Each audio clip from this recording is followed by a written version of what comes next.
The 2015 session is off and running, and it promises to be one for the record books. We came into session this year with a little bit of a budget hole that we have to deal with.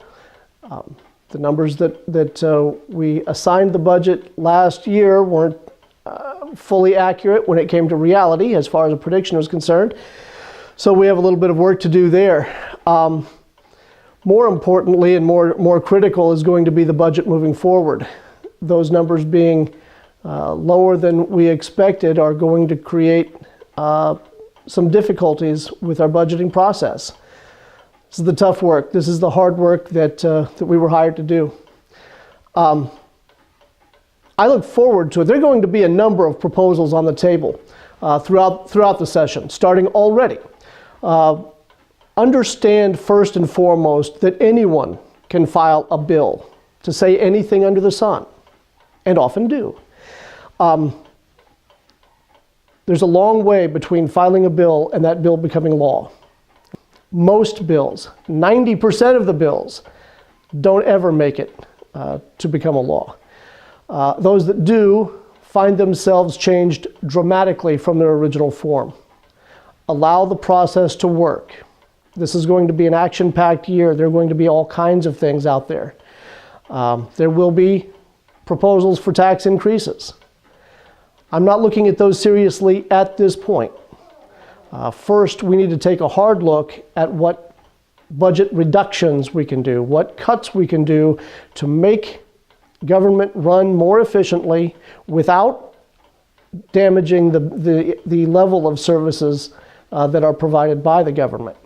One of the non-budget related bills that's been filed this year is one that I'm kind of excited about.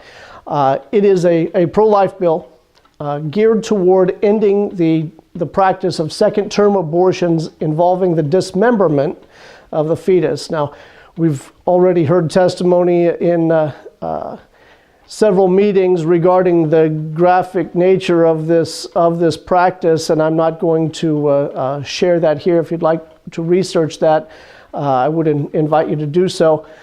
This bill will end that practice, and once you read a little bit about it, that's definitely something that we need to do. One of the ideas brought up in the governor's State of the State address was very interesting, I found, and that was in the category of judicial reform. Currently, our Supreme Court justices are selected using a method called the Missouri model. Now, that in itself, I'll agree, is not the best name for it, but even Missouri doesn't use this model any longer. It makes me wonder why Kansas does. We have the least public input into the selection of our Supreme Court of any state in the country. Currently, the American Bar Association has polled, 3,000 of their members are polled to gather their nominations. Those nominations are then given, the top three are then given to the governor. He must select one of those three. So net result is that 3,000 people decide the Supreme Court justices for the entire state of Kansas, and you and I and no one in the public has any input into that practice. In the federal model, the president selects his nomination. That person is then vetted and voted upon by the Senate, who are in turn elected by the public.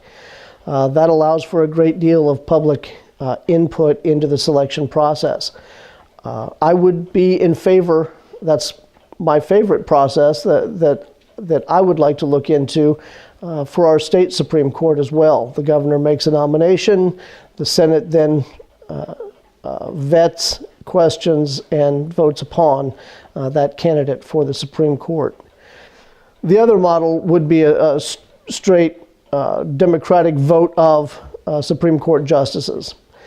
There are some arguments against that I think are relatively valid, involving campaigning by a justice, collection of campaign funds by a Supreme Court justice nominee. There are pros and cons with that practice. Between the two, I really lean toward the federal model.